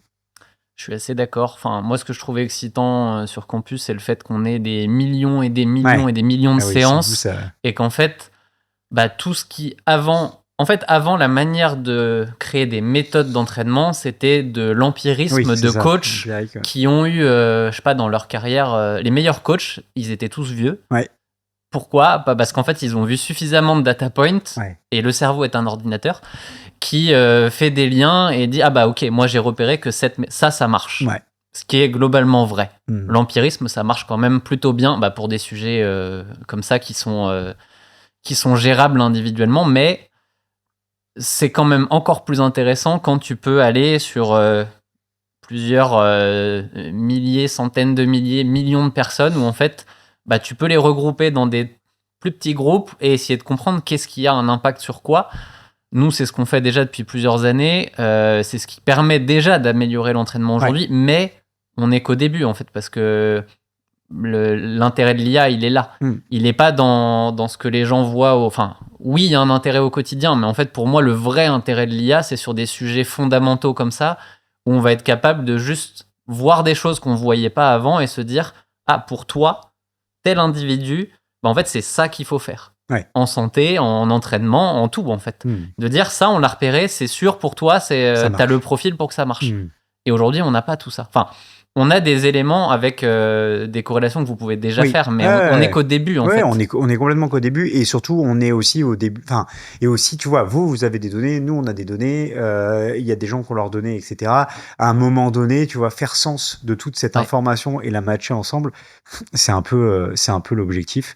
Nous, on connecte maintenant, tu vois, les Garmin, et on va récupérer, et autres objets connectés, mais on va récupérer pas mal de data points sur la VO2 max, sur la variabilité de la fréquence cardiaque, etc. Et donc du coup, on va récupérer ça et on va les mettre en corrélation avec ton bilan et tes marqueurs, et ça va nous permettre d'en tirer des informations, et notamment sur le suivi, puisque vous traquez toutes les séances au fur et à mesure. Ça, c'est hyper important dans le suivi quotidien, quoi, dans l'évolution. Donc hyper intéressant. Mais vous, c'est sûr que vous devez avoir des tonnes de données depuis des années. Ça doit être assez faramineux. Je précise la même chose que toi, c'est que nos données, elles sont juste en recherche chez nous pour améliorer les datas d'entraînement, et c'est Tristan qui joue avec, grosso modo. Enfin, pas que, mais c'est un peu ça le principe, c'est d'analyser et de comprendre ce qui se passe pour se dire qu'on est capable chaque année d'améliorer. Si on prend le marathon, qui est l'épreuve une des épreuves les plus dures à préparer, 10 km, c'est plus... Tu vas moins te faire mal, on va dire, si tu réussis pas ta course aux 10 km. Mais notre but, c'est de chaque année se dire qu'on arrive à un pourcentage plus élevé de gens qui... Ça veut pas dire que tu ne te prends pas la difficulté du marathon, parce que tout le monde on pourrait d'ailleurs aller sur ton expérience marathon, mais tout le monde se la prend, en fait. Que tu réussisses ou que tu réussisses pas, la fin, elle fait mal. Je sais pas, quel est ton souvenir de marathon ? C'est exactement ça. Les 30 et quelques kilomètres, le mur, la difficulté, et c'est hyper dur. C'est hyper dur. Et du coup... J'en ai d'ailleurs jamais refait, donc... C'est bon, ça t'a suffi. Ouais, c'est bon, ça m'a suffi. Mais tu vois, cette dureté, et c'est là où on revient au côté, pour moi, alors, dangereux. Je fais exprès de prendre ce mot, parce que mal préparé, en fait, bien préparé, le marathon a un impact fort sur ton corps. J'imagine que ça, vous avez déjà des... Moi, je l'ai sur l'Irox, donc c'est pas un marathon, mais pour moi, c'était l'équivalent, parce que ça m'avait vraiment tabassé, et je l'ai énormément vu dans mes résultats. En fait, ça se voit tout de suite. Il y a des trucs qui sont très hauts et qui sont alarmants pour quelqu'un qui n'aurait pas fait un effort physique. Le marathon, je sais pas si tu as des marathons, des ultras, des choses comme ça. Vous avez des gens qui se sont testés juste après une course? On a. Et t'as des marqueurs d'inflammation qui sont très élevés. T'as il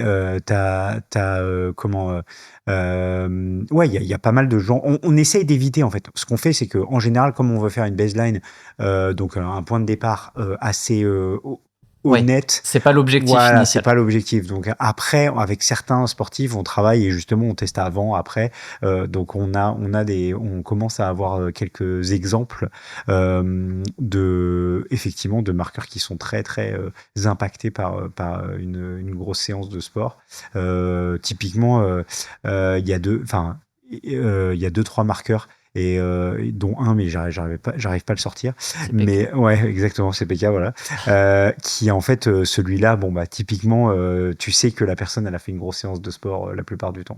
C'est ou juste, alors, ça représente à quel point tes muscles sont cassés, quoi, voilà, grosso modo. Donc grosso après un modo. marathon, vous imaginez bien que Voilà. bon, il y en a où ça se passe mieux que d'autres, mais on Ouais, peut mais globalement, exploser. En fait, j'avais été assez impressionné parce que moi, quand j'avais fait mon test, une médecin m'avait appelé. Je pense pas qu'elle était de Lucie, juste c'est Ouais. elle, celle qui avait analysé les résultats, Ouais, m'avait c'est appelé le soir en la mode biologiste du Ouais. laboratoire. Est-ce que vous avez fait un effort physique récent? Sinon, allez consulter rapidement parce qu'il y a un problème. Ouais, c'est ça. Et du coup, en fait, ce marqueur-là, il peut être fois.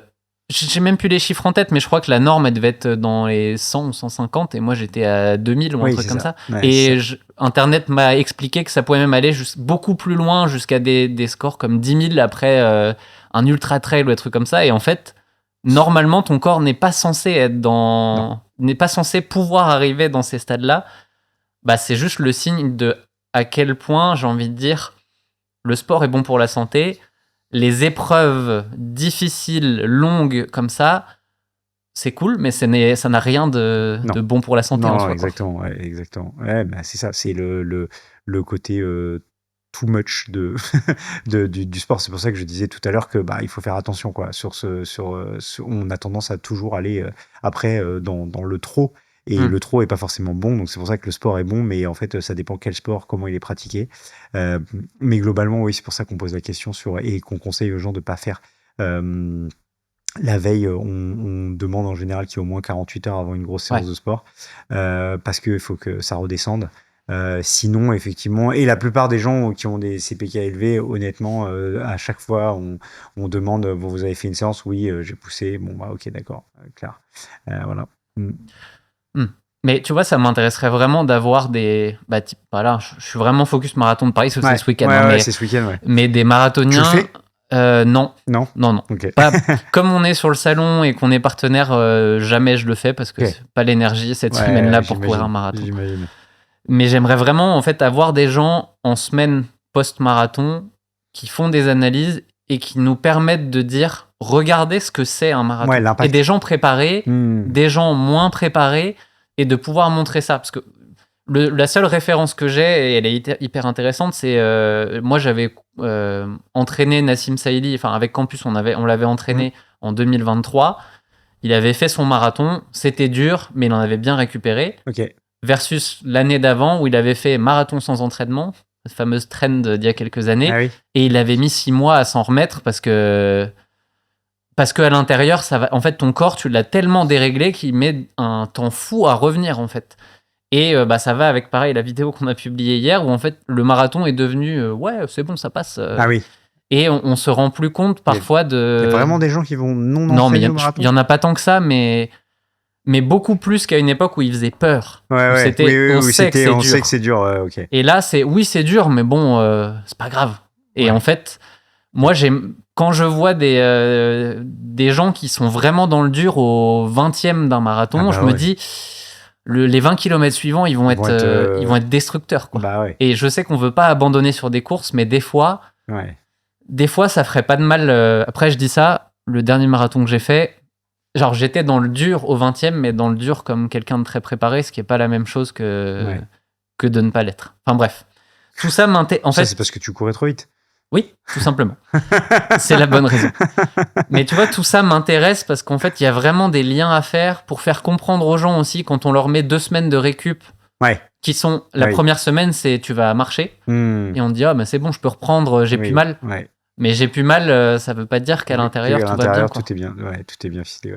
Bref, il y a tellement de choses à comprendre et à faire passer comme message sur... Donc n'allez pas faire un marathon non préparé, c'est pas une bonne idée.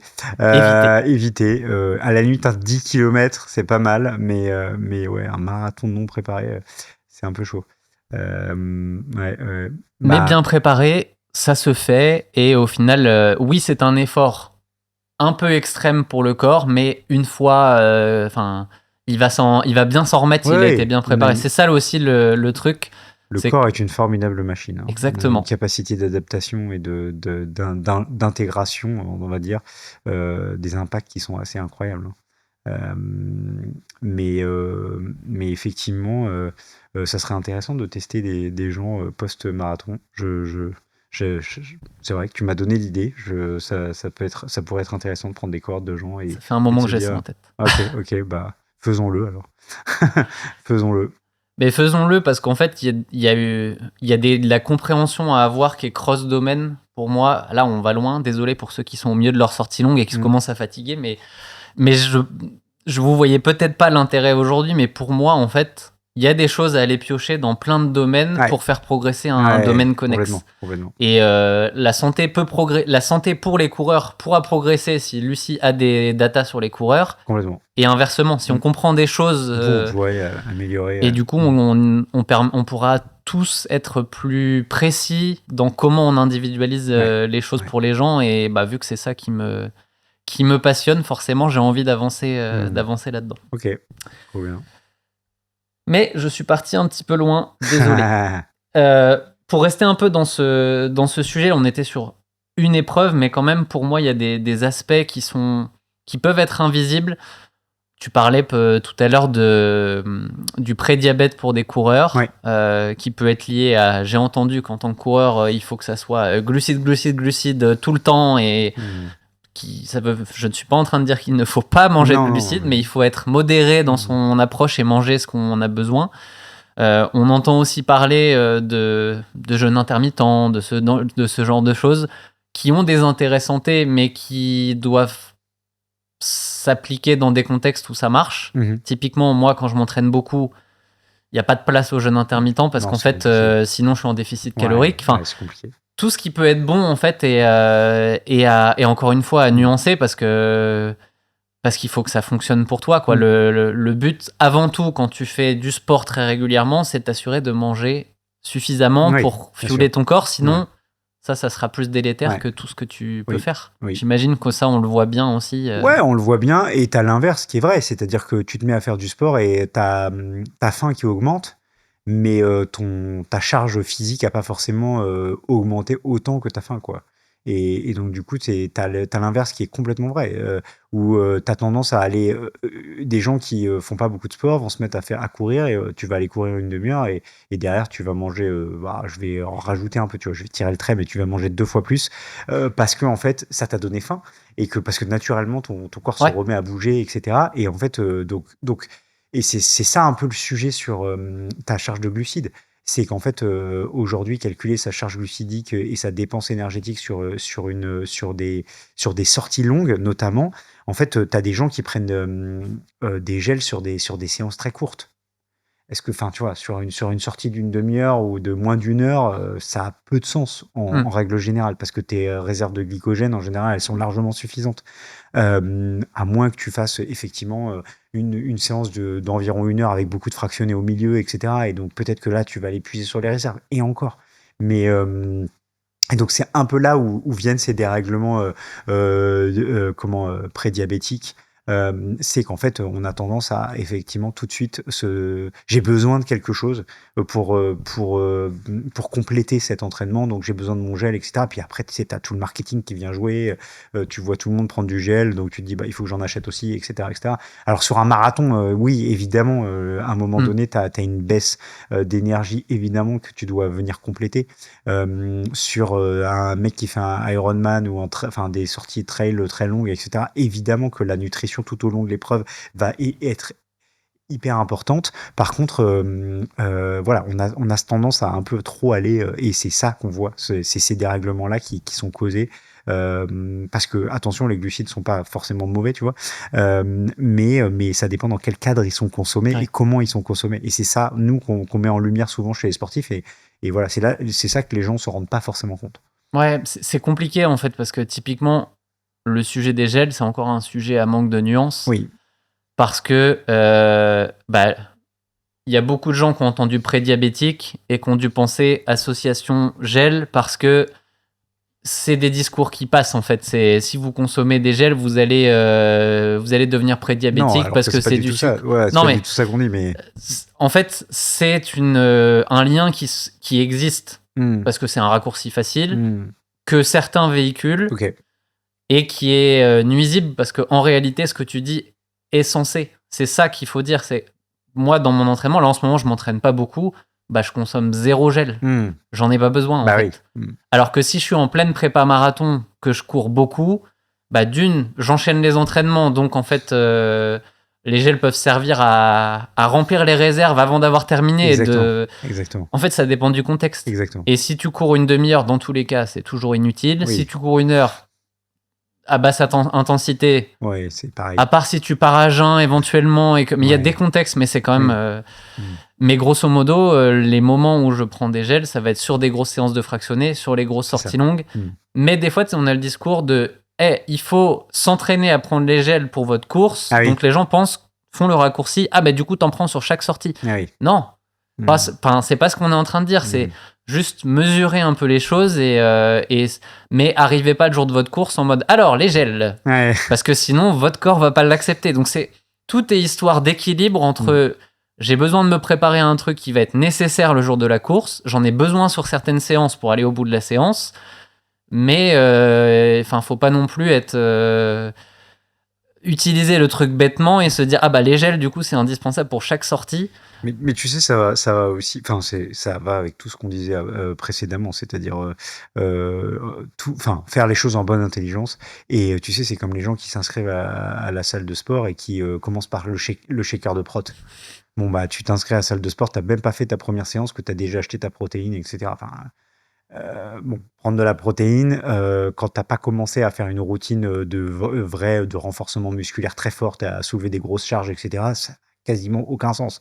Et ben c'est pareil c'est le même sujet. Tu peux largement commencer un bon mois à t'entraîner et commencer à monter en charge et en capacité avant que ce soit vraiment utile ou alors vraiment tu as des carences en protéines parce qu'en fait tu es végétarien et que je sais pas, tu vas moins manger, tu vas trouver moins de protéines dans ta nutrition parce que tu as du mal à manger de la protéine au quotidien. Je dis végétarien, ça veut pas forcément dire d'ailleurs qu'on ne mange pas assez de protéines quand on est végétarien. Je veux pas qu'on croit que j'ai fait ce raccourci là, c'est pas ça. C'est dur de parler aujourd'hui parce qu'il faut il faut raccrocher tous les biais qu'on va pouvoir nous coller. Exactement. Donc je fais attention, mais c'est pas du tout ce que je voulais dire. Juste, il y a des gens qui ont des régimes et qui ont un peu du mal à trouver leur taux de protéines tous les jours, leur quantité de protéines nécessaire. Et donc c'est dans ce cadre-là que ça devient intéressant. Mais souvent, voilà. Et on a ce tendance à vouloir, il y a ces sujets tendances, marketing, etc., qui en fait nous imposent aussi et nous tirent vers, je vais commencer, je vais m'acheter un paquet de gel et puis je vais aller courir. Et en fait, je vais en prendre un à la fin de mes 30 minutes. Non. Et c'est là où on voit que ça commence à avoir des impacts assez négatifs. Donc ce sujet sportif et prédiabète, il est assez contre-intuitif. J'entendais un podcast il y a quelques jours aussi sur un autre truc qui est, on parle souvent de la graisse et la graisse viscérale. Ouais. Et en fait, la graisse viscérale est quelque chose d'assez insidieux parce que en fait, c'est une graisse qui est active dans ton corps versus la graisse que tu vas stocker autour de ton corps qui, elle, en fait, elle ne fait rien. La graisse viscérale, elle va générer de l'inflammation dans ton corps. Et en fait, c'est une graisse qui va se mettre autour de tes organes. Et en fait, ce que disait la personne, c'est que c'est complètement contre-intuitif parce que tu as des gens qui sont très fit et sportifs et qui font gros sportifs et qui en fait ont de la graisse viscérale. Parce qu'en fait, la graisse viscérale ne se voit pas sur la balance sur les premières années notamment. Elle s'agrège et en fait, ça met très longtemps à se voir sur la balance. C'est pas du tout visible en poids. Tu peux rester au même poids et juste ta composition organique change et tu t'en rends pas compte. Et donc du coup, il y a un truc qui s'appelle le DEXA-scan qui te permet de voir et de mesurer ça. Mais globalement, c'est assez flippant parce que voilà, ce que la personne disait, c'est qu'en fait, tu as plein de sportifs qui en fait sont en train d'accumuler de la graisse viscérale et qui s'en rendent pas compte. C'est le même sujet, tu vois. Tu peux être hyper en forme, hyper fit et te dire, je suis sportif et je suis pas du tout en train de devenir diabétique ou enfin, je suis pas prédiabétique. Et puis d'un coup, tu réalises que si. Il y a une stat, je crois que c'est. Il y a 3,5 millions de gens en France aujourd'hui. Il faudrait la vérifier, mais qui ont un prédiabète et qui ne le savent pas. Et donc, en fait, on sait que les gens qui sont en prédiabète, dans 5, 10, 15, 20 ans, c'est des gens qui vont potentiellement aller vers du diabète. Et donc, en fait, le prédiabète, se sortir d'un prédiabète, c'est beaucoup plus simple que se gérer un diabète. Parce qu'en fait, ça peut être nutrition, ça peut être routine d'exercice. Et donc, c'est ça qui est intéressant. C'est pour ça que c'est intéressant de le savoir. Ouais. Voilà. Donc, attention au gel. attention au gel, attention aux glucides en général, mais ne soyez pas tout l'un ou tout l'autre. Oui. C'est ce truc de... de toute façon, comme dit souvent Tristan, c'est la dose qui fait le poison. Comme tout, exactement, en fait. Exactement. Ouais, on peut consommer de tout si la quantité est suffisante. De tout ou presque. Il y a peut-être des trucs qui peuvent nous tuer là maintenant, mais grosso modo. Je sais pas si l'arsenic à petite dose. C'était un peu mon point. Je crois que si, justement, c'était une technique au Moyen-Âge pour tuer les gens. Mais bon, en dehors de ce genre de trucs. Il n'y a rien qui va nous tuer si on en consomme une fois de temps en temps ou principalement dans les bons moments. C'est pareil, tu parlais de protéines, poudre de protéines, ça m'intéresse parce qu'en fait, ça m'intéresse. J'en consomme parfois parce qu'en fait, c'est vraiment un complément quand je me dis j'en ai besoin. C'est pas le réflexe automatique. En fait, moi, mon réflexe en rentrant de la salle, typiquement, ou d'une grosse séance, c'est au lieu de... je cours souvent le matin et je vais à la salle le matin. Si je fais rien, je vais me prendre entre 2 et 3 œufs selon leur taille. Si je sais que j'ai chargé, ça va être, je vais réduire le pain qui va avec. Je vais prendre 4 œufs, en fait, pour augmenter la dose de protéines. Et oui, après... c'est un bon raccourci dans des moments où tu dis « Ah là, j'en ai besoin, je sais que j'en ai pas assez dans la journée. » Le shaker de protéines, c'est hyper facile. Mais il faut pas que ça devienne mes protéines, c'est de la poudre. En tout cas, je pense que c'est pas la bonne manière de voir les choses parce que... Et puis dans 90% des cas, on n'en a pas forcément besoin. C'est, encore une fois, c'est comme les gels. C'est le même sujet. Et en fait, et c'est un peu ça aussi. Les gens viennent nous voir aussi chez Lucie pour ce genre de choses. C'est-à-dire, on leur recommande vachement on dit globalement, tout le monde est en carence de magnésium, en carence de zinc, en carence de X, Y, Z. Et en fait, globalement, ça ne veut pas dire forcément personnellement. Et donc, c'est ça qui est intéressant. C'est juste tu testes et tu vois où toi, tu te situes et tu adaptes à toi vraiment, réellement. Et donc, ça revient à ce qu'on disait tout à l'heure, toutes ces tendances il y a eu la folie du collagène, il y a eu la folie donc, voilà, dans l'industrie des suppléments, il y a plein de tendances aussi comme ça. Donc, voilà. Donc, toujours analyser, essayer de réfléchir sur soi-même et de comprendre et de personnaliser parce qu'on est tous différents, encore une fois, et c'est ça qui est important, quoi. Ce qui me fatigue, c'est que dans toutes les tendances, il y a du bon, mais dans la majeure partie des tendances, il y a du bon à en tirer. Mais comme à chaque fois on tire le trait, la société tire le trait comme des bourrins, à la fin on finit en mode cette tendance c'était de la merde et on balaye, on passe à autre chose. Et on n'a pas gardé les aspects positifs et on répète ça, mais vraiment sur tous les sujets au fur et à mesure. Parce que tu parlais je sais plus de quoi tu parlais tout à l'heure, mais en course à pied on a eu plein de trucs où à une époque les chaussures minimalistes c'était genre l'alpha et l'oméga et il fallait que tout le monde aille vers ça. Aujourd'hui, plus personne n'en parle, tout le monde s'en fout, alors qu'il y a quand même des petits aspects qui n'étaient pas inintéressants. Et ça sera autre chose dans le futur.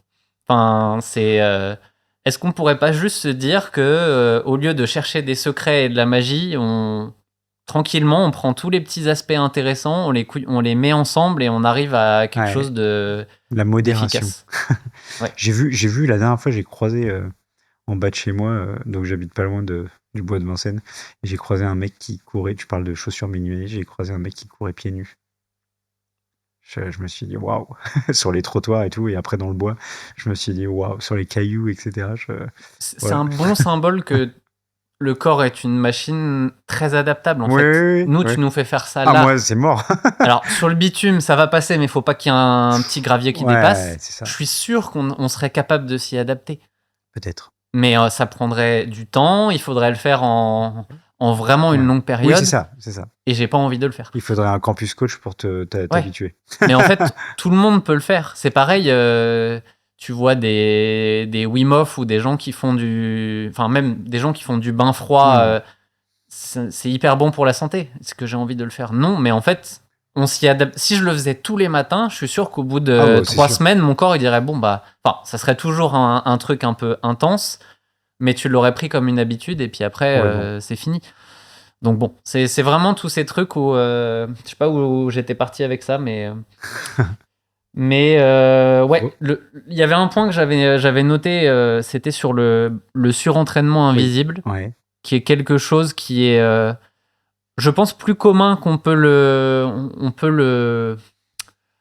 l'imaginer chez les sportifs amateurs.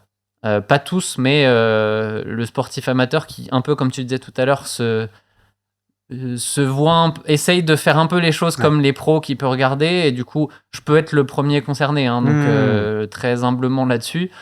Est-ce qu'il y a des choses qu'on regarderait chez Lucie et qui pourraient nous dire, il y a des signaux d'alerte un petit peu de déviance qu'on peut avoir Bah, ouais, déjà, dans le contexte que tu vas récupérer, tu vas récupérer un certain nombre d'informations sur, la capacité d'entraînement d'une personne. Et maintenant, avec les objets connectés, on est capable d'aller récupérer le nombre de séances, l'impact sur le sommeil, sur la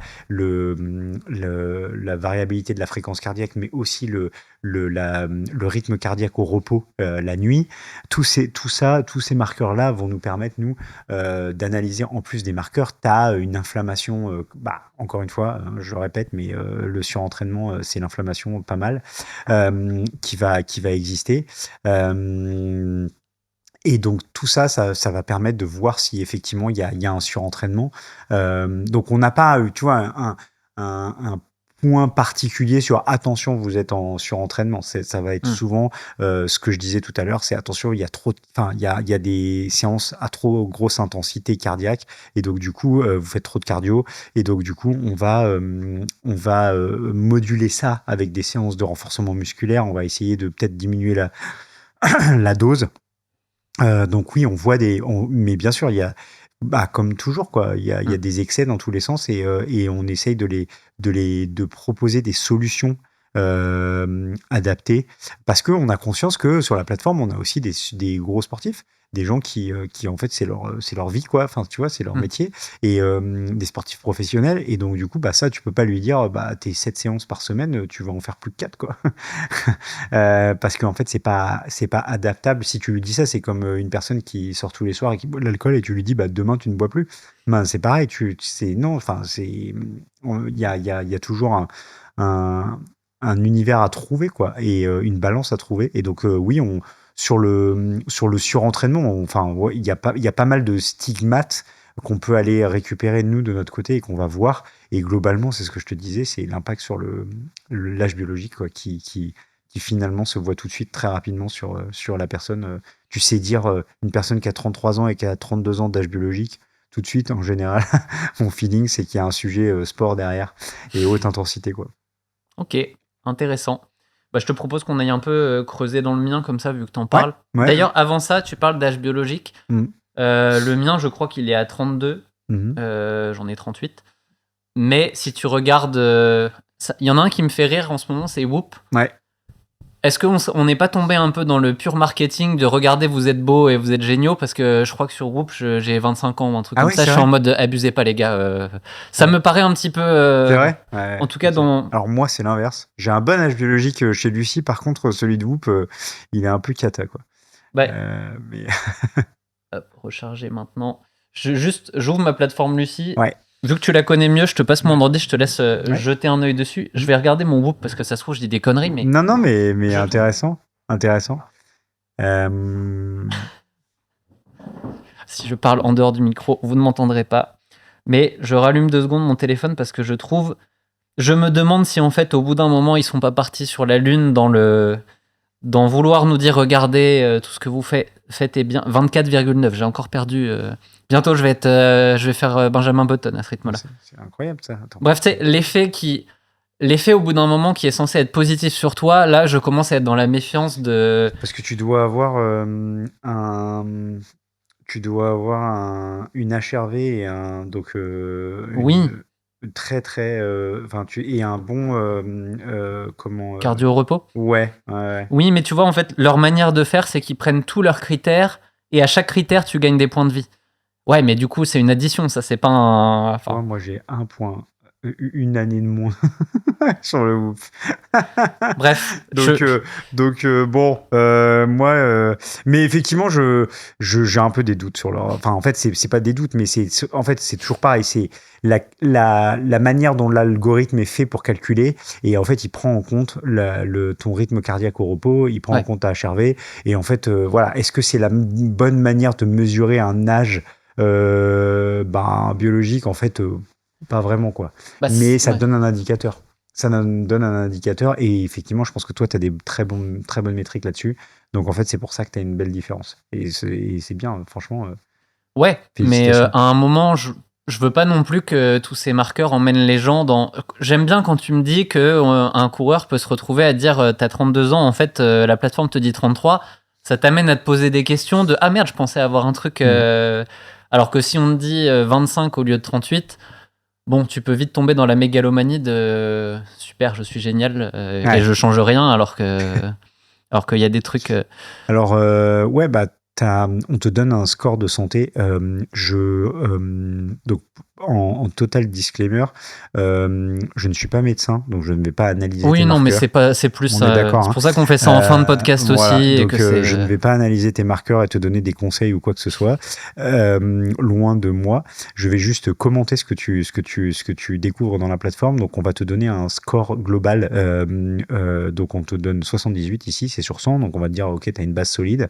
Et derrière, tu vois, donc là, on te donne 32 ans d'âge biologique versus 38 chronologiquement. Et on va te donner des actions à mener avec commentaire de notre équipe médicale. Donc, tu as une note d'expert qu'on appelle note d'expert, qui est la note de l'équipe médicale avec un aperçu global où on va te commander. Voilà. Donc, on va te donner les points forts. Et on va te donner les pistes d'amélioration.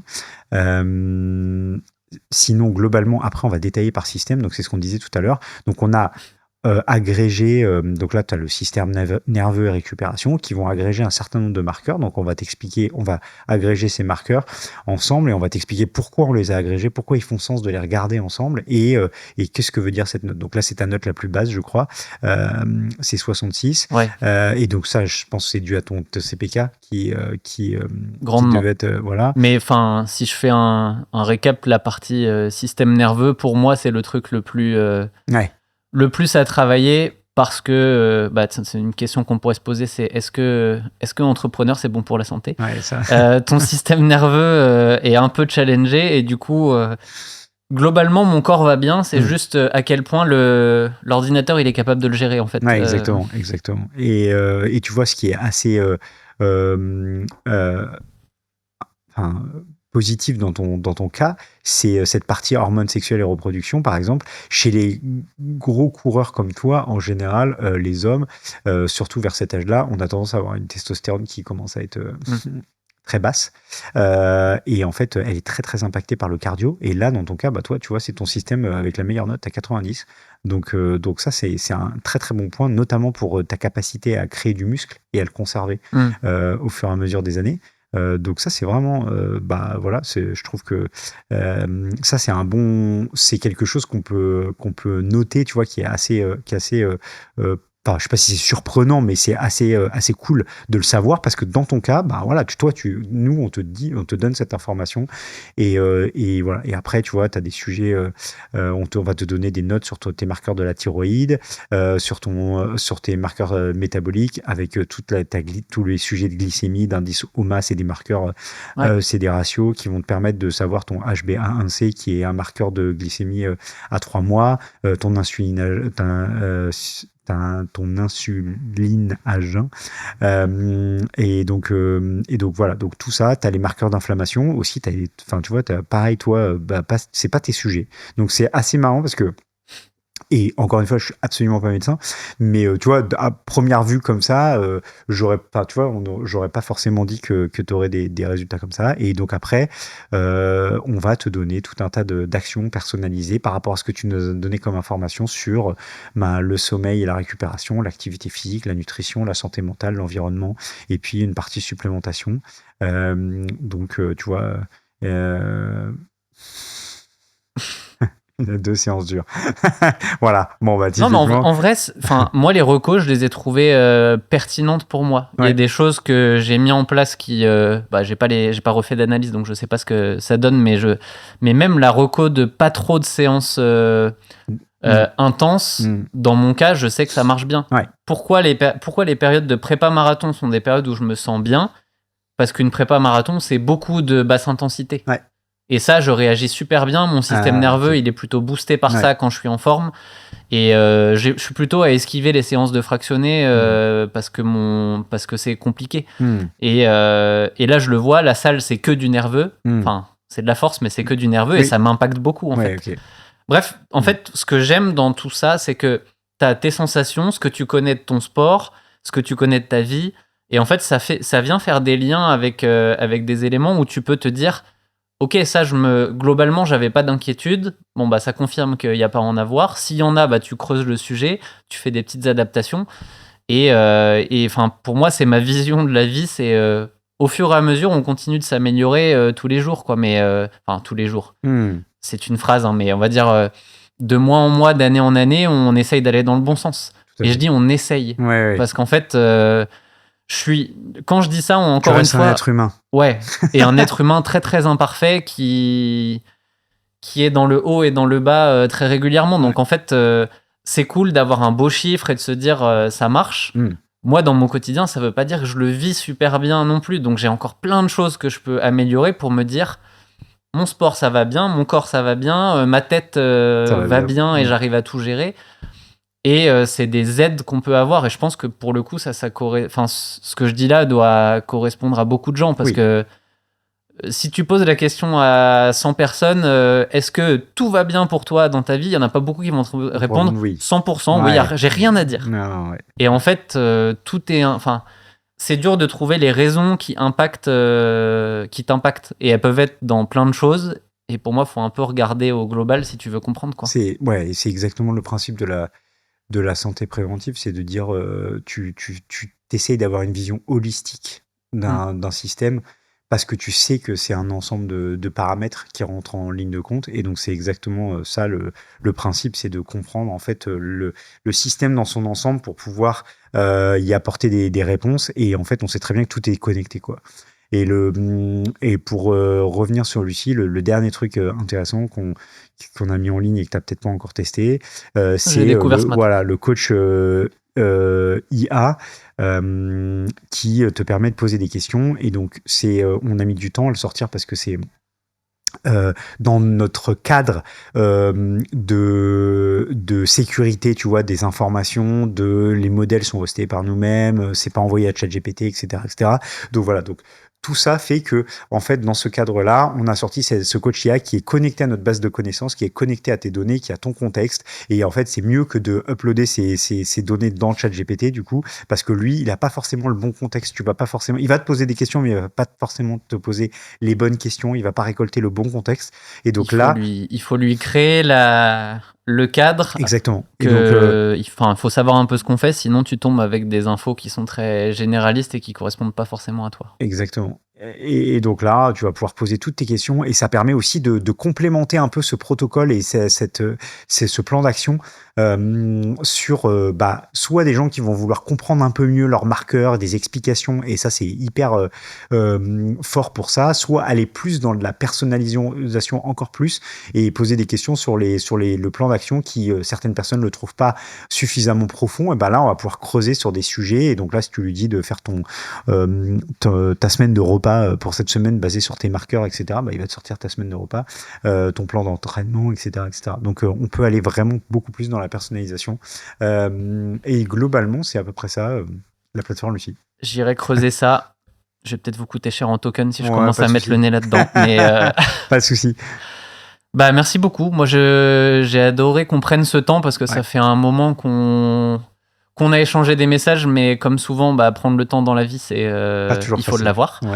Là, c'est une bonne excuse. J'espère que ça a intéressé tout le monde et que ça les incitera à aller plus loin dans mettre en place des petites choses qu'ils auraient récupérées dans ce podcast et continuer d'avancer. En fait, pour moi, le plus important, c'est ça, c'est d'aller de l'avant et de pas se prendre la tête non plus. C'est d'être vraiment dans le sweet spot où t'avances, mais t'es pas en train de te stresser avec le sujet. Ça marche pour la course à pied.